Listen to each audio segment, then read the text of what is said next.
25 जनवरी 1988 Junko फुरुटा को Tokyo से abduct कर लिया जाता है। क्यों किया जाता है, किस वजह से किया जाता है, किसी को कुछ मालूम नहीं। और पूरे 44 दिन बाद जंको की लाश मिलती है। ये केस पूरे जापान को हिला के रख देते हैं। This is a story of Junko फुरुटा।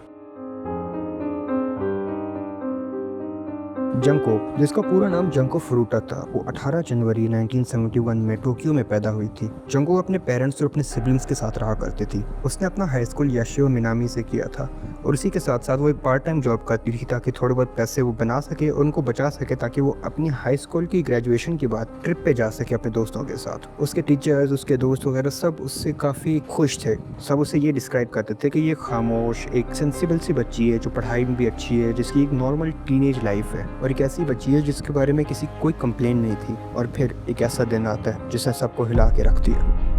25 November 1988 Junko अपनी पार्ट टाइम जॉब से साइकिल पे घर वापस आ रही थी। रास्ते में वो व्यू को एंजॉय करते जा रही थी और उसी व्यू को एंजॉय करते करते वो आराम से अपने घर की तरफ वापस जा रही थी कि तभी तकरीबन चार टीनेजर लड़के, जिनमें एक का नाम था हिरोशी मियानो जो कि 18 साल का था, जो ओगुरा जो कि 17 साल का था, शिंजी मिनातो जो कि 16 साल का था और यसुशी वतनाबी जो 17 ईयर्स का था। इन चारों ने सबसे पहले जंको को देखा, उससे गिर्द गहरा तंग किया और उसे अबडक्ट कर दिया। लेकिन ये सब इन्होंने किया क्यों? और हमें पता चलता है कि ये सब हिरोशी मियानो का प्लान था। वो एक बहुत ही बड़ा बुली था और वो याकुजा के एक गैंग मेंबर को थोड़ा बहुत जानता था। उसे जंको बहुत पसंद थी और उसने बहुत बार जंको तक रीच आउट करने की कोशिश की, बहुत बार जंको से अपने दिल की बात करने की कोशिश की, बहुत बार उसने जंको को बताया कि वो उसे पसंद करता है और जंको उसे पोलाइटली रिजेक्ट कर देती थी। ना कभी जंको ने उस पर कोई फोर्स लगाई, ना कभी जंको ने उसके बारे में किसी को बताया। सिंपली उसने कह दिया कि देखो, एट दिस टाइम मैं कोई रिलेशनशिप नहीं चाहती। और ये जो रिजेक्शन था, इसने हिरोशी को भड़का दिया था और इसी आग में वो जंको को एक सजा देना चाहता था। वो जंको को दिखाना चाहता था कि वो कितना पावरफुल है। 25 नवंबर 1988 को उन्होंने जंको को अबडक्ट कर लिया। ये जंको को एक लोकेशन पे लेके गए जो कि अडाची टोक्यो में मौजूद थी। ये इनमें से एक लड़के का घर था जो कि जंको की कैप्टिविटी की एक मेन लोकेशन बन चुकी थी। उसे वहाँ तकरीबन 40 से 44 दिन तक रखा गया था, लेट नवंबर से लेके अर्ली जनवरी तक। वहाँ पर वो जंको के साथ बेहद बुरा बर्ताव रखते, वो जंको से बदतमीजी करते, वो जंको को मारते, वो जंको पर फिजिकल अब्यूज करते, साइकोलॉजिकल टॉर्चर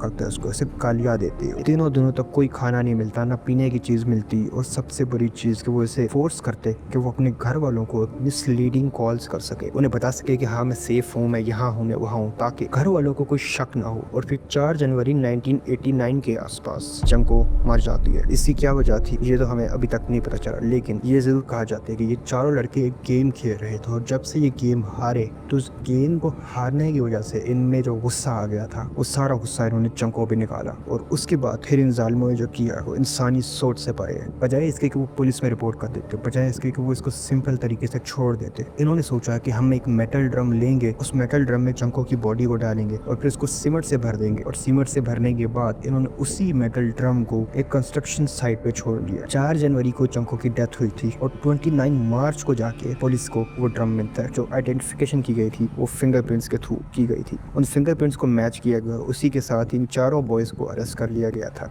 अथॉरिटीज ने सबसे पहले जब इन लोगों को पकड़ा था तब इसकी वजह ये नहीं थी कि उन्होंने जंको को मारे, बल्कि वजह ये थी कि इन्होंने कुछ चोरी की थी, कुछ किसी का कोई प्रॉपर्टी में डैमेज किया था। लेकिन जब इन्वेस्टिगेशन की गई, उनकी फिंगरप्रिंट्स मैच किए गए तो ये लोग वही परपेट्रेटर्स थे जिन्होंने जंको को कत्ल किया था। यहाँ तक कि एक लड़का पुलिस को ड्रम तक लेके गया और पुलिस को वो लोकेशन दिखाई जहाँ पे उन्होंने जंको को डंप किया था। कोर्ट प्रोसीडिंग 1990 में टोक्यो डिस्ट्रिक्ट कोर्ट में हुई थी, जहाँ पे इन्हें मल्टीपल चार्जेस की वजह से कन्वर्ट किया गया था, जिसमें एब्डक्शन शामिल था, कन्फाइनमेंट और मर्डर शामिल था। मगर कोर्ट भी इस सब में बेबस था। असल बात तो ये थी कि जो चारों परपेट्रेटर्स थे ये सारे जुवेनाइल्स थे, यानी अंडर 20, और जापानीज लॉ के मुताबिक इन्हें उतनी सख्त सजा नहीं मिल सकती जो कि एक फुल ग्रोन अडल्ट को मिलती है। लेकिन फिर भी जो हिरोशी मियानो था उसे सबसे ज्यादा सजा मिली, उसे तकरीबन 20 साल की सजा मिली, जबकि बाकी लोगों को 7 से 10 साल की सजा मिली और उसमें भी उन्हें अपील का मौका दिया गया। इस पूरे केस ने जापान को शॉक करके रख दिया था। लोग गम और गुस्से से भर चुके थे कि कैसे जुल्म हो रहा है और कैसे बच्चों के जहन में ये बेरहमी डाली गई है। पब्लिक का रिएक्शन तो यही था कि जो पनिशमेंट इन लोगों को दी गई है बहुत ही कम है। मीडिया कवरेज बहुत इंटेंस हो चुकी थी। And this